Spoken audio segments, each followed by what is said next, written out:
بسم اللہ الرحمن الرحیم۔ السلام علیکم ورحمۃ اللہ وبرکاتہ۔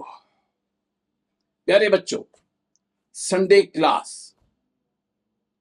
آج بڑی خوشی کا دن ہے کہ سنڈے کلاس کے 40ویں سبق تک ہم پہنچ چکے ہیں اور آج یہ 40واں سبق شروع ہو رہا ہے۔ لیسن نمبر 40، سبق نمبر 40، بنیادی دینی باتیں عنوان ہوگا سچائی ہماری پسندیدہ صفت ہے۔ دو آیتیں اور دو احادیث کے بعد سیرت رسول رحمت صلی اللہ علیہ وسلم میں آج ہم چچا ابو طالب کے گھر میں اس عنوان پر بات کریں گے۔ اخلاق میں دوسروں کے عیبوں کو مت اچھالو، یہ عنوان ہوگا۔ آداب میں روزے کے چند آداب، مسائل میں کنویں کا بیان، اور صبح و شام کی چند دعائیں اور اسی کے ساتھ سوالات اور جوابات۔ پیارے بچوں، آج ہم ایک اچھی صفت کے سلسلے میں تم سے گفتگو کریں گے، وہ ہے سچائی۔ سچائی سچائی یعنی سچ بولنا۔ سچائی ایسی پیاری صفت ہے جس کی اہمیت ہر زمانے اور ہر دور میں رہی ہے، اور ہر مذہب میں اس بات کی تعلیم دی گئی ہے کہ ہم سچ بولیں۔ مذہب اسلام نے بھی اپنے ماننے والوں کو بطور خاص اس بات کی تعلیم دی ہے کہ وہ سچ بولیں۔ ہمارے نبی حضرت محمد مصطفیٰ صلی اللہ علیہ وسلم نے ہمیں ہمیشہ سچ بولنے کی تاکید کی ہے، اور خود ہمارے نبی حضرت محمد مصطفیٰ صلی اللہ علیہ وسلم نے سچ کہا، اور آپ صلی اللہ علیہ وسلم کی زبان مبارک سے کبھی جھوٹی بات نہیں نکلی۔ ہمارے نبی صلی اللہ علیہ وسلم اتنا سچ بولتے تھے کہ آپ صلی اللہ علیہ وسلم کے دشمن بھی آپ کو سچا اور امانت دار سمجھتے تھے، صادق الامین۔ بالکل آپ صلی اللہ علیہ وسلم کے دشمنوں کو بھی یقین تھا کہ محمد عربی صلی اللہ علیہ وسلم کبھی جھوٹ نہیں بولتے۔ پیارے بچوں، قرآن مجید میں اللہ تبارک و تعالیٰ نے ہم ایمان والوں سے خطاب کرتے ہوئے یوں فرمایا، یا ایھا الذین آمنوا اتقوا اللہ وکونوا مع الصادقین۔ سورۃ التوبہ آیت نمبر 119۔ اے ایمان والو، اللہ سے ڈرو اور سچوں کے ساتھ ہو جاؤ۔ اس آیت سے یہ سبق ملتا ہے کہ ہمیں جھوٹوں کے ساتھ نہیں رہنا ہے بلکہ سچوں کے ساتھ رہنا چاہیے۔ اس لیے جب بھی تم یہ چاہو کہ کسی کو دوست بناؤ تو پہلے یہ دیکھو کہ وہ دوست سچا ہے یا جھوٹا۔ وہ ہمیشہ سچ بولتا ہے اور کبھی جھوٹ نہیں بولتا تو وہ اس قابل ہے کہ تم اسے اپنا دوست بنا لو۔ اور یہ بات یاد رکھو کہ جب تم ہمیشہ سچ بولو گے اور سچائی کو تم اپنی عادت بنا لو گے تو یہی سچائی تمہیں بھلائی کی طرف لے جاتی ہے۔ یعنی جب تم سچ بولو گے تو تم اللہ اور اس کے رسول کی نگاہ میں ایک اچھے اور بھلے انسان بن جاؤ گے، اور جب تم بھلے بن جاؤ گے تو اس قابل ہو جاؤ گے کہ تم جنت میں داخل ہو سکو۔ اس سے یہ نتیجہ نکلا کہ سچائی آدمی کو جنت کا حقدار بنا دیتی ہے۔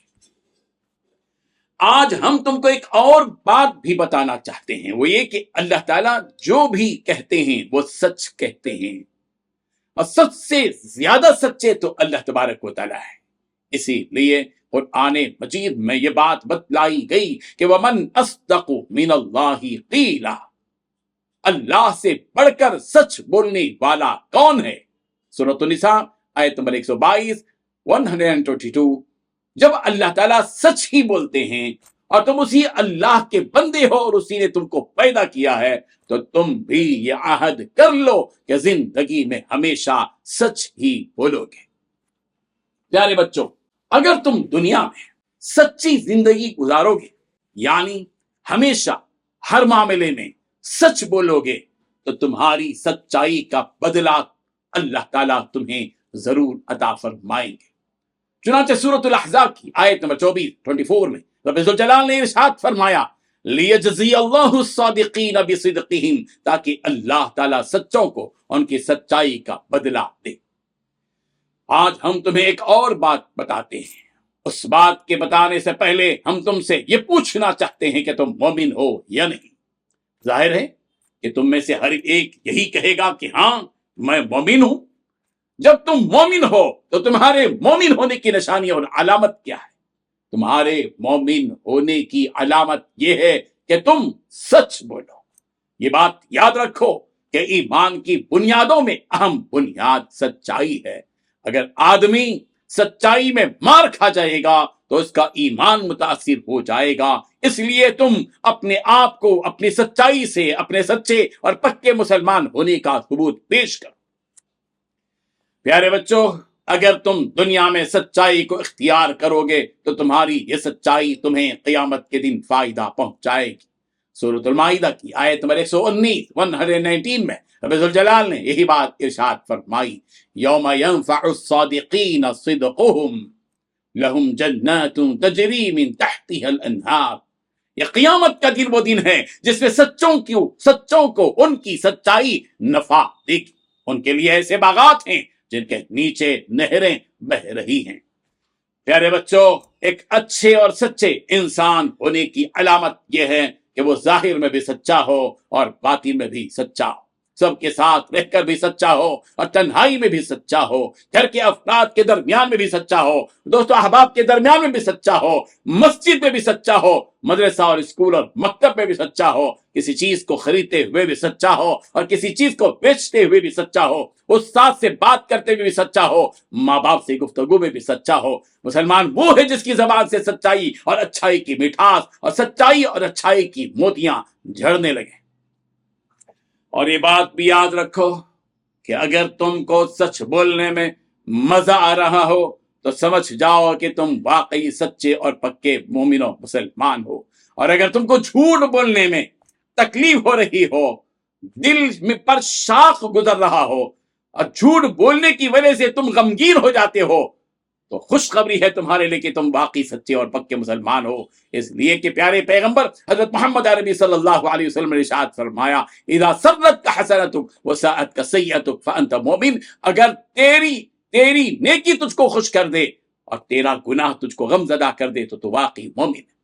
پیارے بچوں، سب سے زیادہ سچے اللہ تعالیٰ ہے، اس کے بعد سب سے زیادہ سچے ہمارے نبی حضرت محمد مصطفیٰ صلی اللہ علیہ وسلم، اور اس کے بعد سب سے زیادہ سچے امیر المومنین حضرت ابوبکر صدیق رضی اللہ عنہ ہیں۔ سچائی کے سلسلے میں 4 الفاظ استعمال کیے جاتے ہیں: صادق، صدوق، صدیق، اصدق۔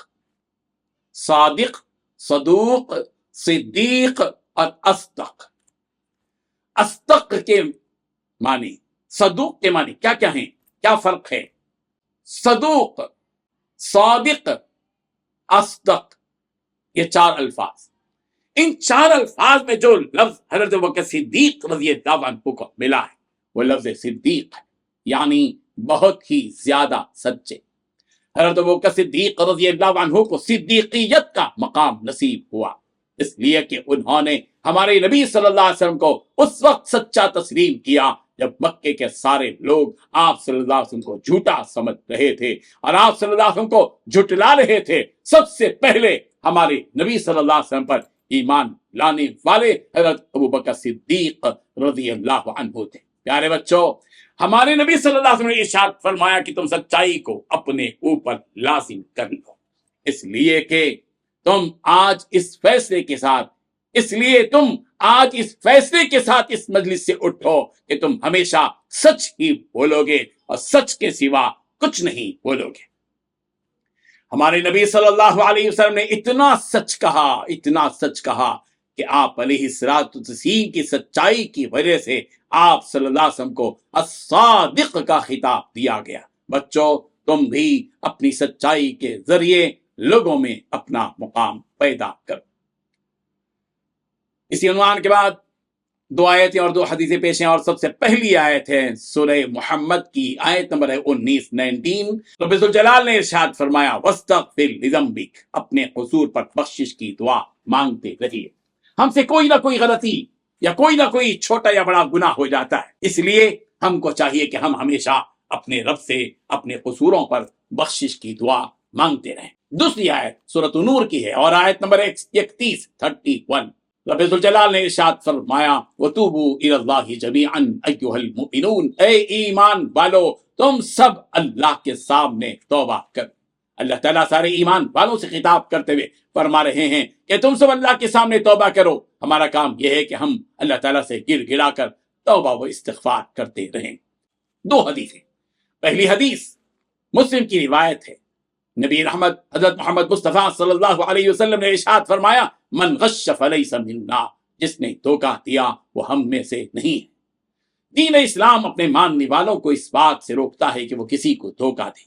نہ ہم اپنے رشتہ داروں کو دھوکہ دے سکتے ہیں، نہ ہی اپنے پڑوسیوں کو دھوکہ دے سکتے ہیں، اور نہ ہی اپنے دوستوں کو دھوکہ دے سکتے ہیں، اور نہ ہی کسی بھی انسان کو دھوکہ دے سکتے ہیں، اور جو دھوکہ دے گا وہ ہم میں سے نہیں ہوگا۔ دوسری حدیث مسلم ہی کی روایت ہے من استطاع منکم ان ينفع اخاہ فلیفعل، تم میں سے جو کوئی اس بات کی طاقت رکھتا ہو کہ اپنے بھائی کو نفع پہنچائے وہ نفع پہنچا دے۔ مطلب یہ ہے کہ ہماری طرف سے بھی کوشش پوری ہونی چاہیے اس بات کی، اور ہمیشہ ہونی چاہیے کہ ہم دوسروں کو فائدہ پہنچائیں۔ ہمیں اپنی طرف سے کسی کو نقصان ہرگز نہیں پہنچانا چاہیے، بلکہ ہمارا کام یہ ہو کہ ہم دوسروں کو نفع، دوسروں کو فائدہ پہنچاتے رہیں۔ سیرت رسول رحمت صلی اللہ علیہ وسلم، اور آج عنوان ہے رسول رحمت صلی اللہ علیہ وسلم چچا ابو طالب کے گھر میں۔ چچا ابو طالب اپنے بھتیجے رسول رحمت حضرت محمد مصطفیٰ صلی اللہ علیہ وسلم سے اس قدر محبت رکھتے تھے کہ آپ صلی اللہ علیہ وسلم کے مقابلے میں اپنے بچوں کی پرواہ نہیں کرتے تھے۔ ابو طالب کی بیوی حضرت فاطمہ بنت اسد بھی رسول رحمت صلی اللہ علیہ وسلم کو بہت چاہتی تھیں۔ ابو طالب جب سوتے تو رسول رحمت صلی اللہ علیہ وسلم کو ساتھ لے کر سوتے، اور باہر جاتے تو ساتھ لے کر جاتے۔ ابو طالب کے بال بچے زیادہ تھے اور تنگ دست تھے، مگر ان کا دل بہت بڑا تھا۔ ابو طالب جب رسول رحمت صلی اللہ علیہ وسلم کو لے کر کھاتے تو کھانے میں بڑی برکت ہوتی۔ آپ صلی اللہ علیہ وسلم کھانے پر بیٹھتے تو بسم اللہ الاحد کہتے، اور کھانے کے بعد الحمدللہ کہتے۔ مکے میں ایک مرتبہ قحط سے لوگ دو چار ہوئے۔ قریش نے ابو طالب سے کہا چلیے بارش کی دعا کیجیے، مکے کی وادی قحط کا شکار ہے۔ ابو طالب رسول رحمت صلی اللہ علیہ وسلم کو لے کر کعبے کے پاس آئے۔ ابو طالب نے رسول رحمت صلی اللہ علیہ وسلم کا ہاتھ پکڑ کر ان کی پیٹھ کعبے کی دیوار سے لگا دی۔ رسول رحمت صلی اللہ علیہ وسلم نے اس وقت ابو طالب کی انگلی پکڑ رکھی تھی، دعا مانگی۔ آسمان بالکل صاف تھا، لیکن دیکھتے ہی دیکھتے ادھر ادھر سے بادل آنا شروع ہوا، اور ایسی موسلا دھار اور دھواں دار بارش ہوئی کہ مکے کی وادی میں سیلاب آیا۔ ابو طالب نے رسول رحمت صلی اللہ علیہ وسلم کے بارے میں یوں فرمایا وہ خوبصورت ہیں، ان کے چہرے سے بارش کا فیضان طلب کیا جاتا ہے۔ آپ صلی اللہ علیہ وسلم یتیموں کی پناہ گاہیں اور بیواؤں کے، میں نے کبھی آپ صلی اللہ علیہ وسلم کو جھوٹ بولتے نہیں سنا۔ آپ کھیل کود سے کوئی خاص دلچسپی نہیں رکھتے تھے۔ پیارے بچوں، اچھے اخلاق میں آج کا عنوان ہے دوسروں کے عیبوں کو مت اچھالو۔ عام طور پر دیکھا جاتا ہے کہ لوگ دوسروں کے عیبوں کو لوگوں کے سامنے اچھالتے ہیں، اور بڑی آسانی سے دوسروں کے عیبوں کو دھڑلے سے بیان کرتے ہیں، اور لوگوں کے سامنے ان کو بے عزت کرتے ہیں۔ ہم کو اسلام اس بات کی تعلیم دیتا ہے کہ ہم ایک دوسرے کی عزت کریں اور کسی کو بے عزت نہ کریں، اور دوسروں کی بے عزتی سے بچنے کے لیے دوسروں کی عزت کا خیال رکھنا ضروری ہے۔ اور دوسروں کی عزت کا خیال اسی وقت ہو سکتا ہے جب ہم لوگوں کے عیبوں کو چھپائیں اور ان کے عیبوں کو کسی کے سامنے ظاہر نہ کریں۔ اللہ تعالیٰ مختار کل ہیں، وہ جو چاہے کر سکتے ہیں، اس کے باوجود اللہ تعالیٰ کی شان یہ ہے کہ وہ عیبوں کو چھپاتے ہیں۔ اسی لیے اللہ تعالیٰ کی صفتوں میں سے ایک اہم صفت یہ بھی ہے کہ اللہ تعالیٰ ستار العیوب ہیں، یعنی وہ عیبوں کو چھپاتے ہیں۔ اگر ہم کو کسی کے بارے میں معلوم ہے کہ اس کا فلاں عیب ہے تو ہم جاننے کے باوجود ایسے رہیں جیسے ہم جانتے ہی نہیں، اور جہاں تک ہو سکے اس کے عیب کو چھپانے کی کوشش کریں۔ زندگی گزارنے کے آداب عنوان ہے آج روزے کے چند آداب۔ پہلا ادب ثواب کی امید سے روزہ رکھنا چاہیے۔ دوسرا ادب حسب استطاعت بکثرت فی روزے رکھنا چاہیے۔ تیسرا ادب فضیلت والے دنوں مثلا شوال کے 6 روزے، 10 محرم، 10 ذی الحجہ، ایام بیض وغیرہ کے روزے رکھنا چاہیے۔ چوتھا ادب سحری کرنا چاہیے، چاہے ایک گھونٹ پانی ہی سے ہو۔ پانچواں ادب سحری دیر سے کرنا چاہیے۔ چھٹواں ادب روزے کی حالت میں خاص طور پر گناہوں سے بالخصوص غیبت اور جھوٹ سے بچنا چاہیے۔ ساتواں ادب روزے کی حالت میں فحش باتیں نہیں کرنی چاہیے۔ آٹھواں ادب بیکار کاموں اور باتوں سے باز رہنا چاہیے۔ نواں ادب بکثرت اعمال خیر کرنا چاہیے۔ 10واں ادب افطار جلدی کرنا چاہیے۔ 11واں ادب افطار کی دعا پڑھیں، ذهب الظمأ وبتلت العروق وثبت الاجر انشاء اللہ۔ 12واں ادب ممکن ہو تو کھجور سے ورنہ پانی سے افطار کرنا چاہیے۔ 13واں ادب روزے داروں کو افطار کروانا چاہیے۔ پیارے بچوں، شریعت کے مسائل میں آج کنویں کا بیان کرتے ہیں۔ مرے ہوئے جانور کو کے گر جانے کا وہی حکم ہے جو کنویں میں گر کر مرنے کا بیان ہوا۔ مثلا بکری مری ہوئی گرے تو سارا پانی نکالا جائے، اور بلی مری ہوئی گرے تو 40 یا 60 ڈول، اور چوہا مرا ہوا گرے تو 20 یا 30 ڈول نکالے جائیں۔ اگر پھولا ہوا یا پھٹا ہوا جانور گر جائے تو سارا پانی نکالنا ہوگا، جیسے کہ کنویں میں گر کر مرتا اور پھولتا اور پھٹ جاتا۔ اگر کنویں میں سے مرا ہوا جانور نکلے اور معلوم نہ ہو کہ کب گرا ہے تو جس وقت سے دیکھا جائے اسی وقت سے کنواں ناپاک سمجھا جائے گا۔ جس کنویں پر جو ڈول پڑا رہتا ہے وہی ڈول معتبر ہے۔ کئی مرتبہ کر کے پانی نکالنا بھی جائز ہے، مثلا 60 ڈول نکالنے، 20 صبح کو نکالے، دوپہر کو 20 اور شام کو 20، تو یہ بھی جائز۔ صبح شام کی دعائیں، کپڑا پہننے پر یہ دعا پڑھیں، الحمدللہ الذی کسانی ما اواری بہ عورتی واتجمل بہ فی حیاتی۔ آئینہ دیکھنے پر یہ دعا پڑھیں، اللہم انت حسنت خلقی فحسن خلقی۔ پیارے بچوں، آ گیا ہے وقت سوال اور جواب کا۔ سوالات کرتے ہیں، 15 سوالات تمہارے سامنے ہیں، سوال ہم کرتے ہیں اور جواب دیتے چلے جاؤ۔ سوال نمبر 1، ہر دور ہر زمانے میں کیا سچائی کی اہمیت رہی ہے؟ دوسرا سوال، کیا ہمارے نبی صلی اللہ علیہ وسلم کے دشمن بھی ہمارے نبی صلی اللہ علیہ وسلم کو سچا مانتے تھے؟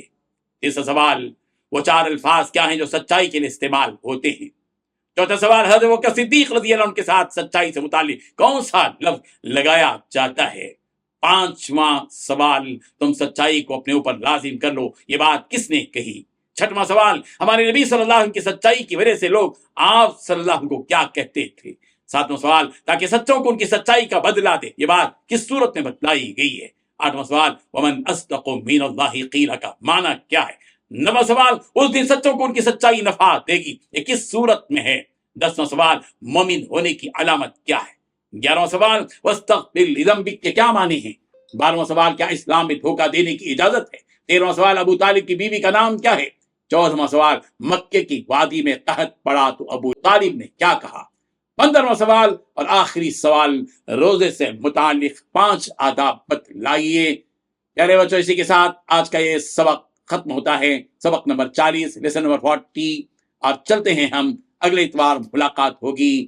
جب تک کے لیے اللہ حافظ، جزاک اللہ خیرا، السلام علیکم ورحمۃ اللہ وبرکاتہ۔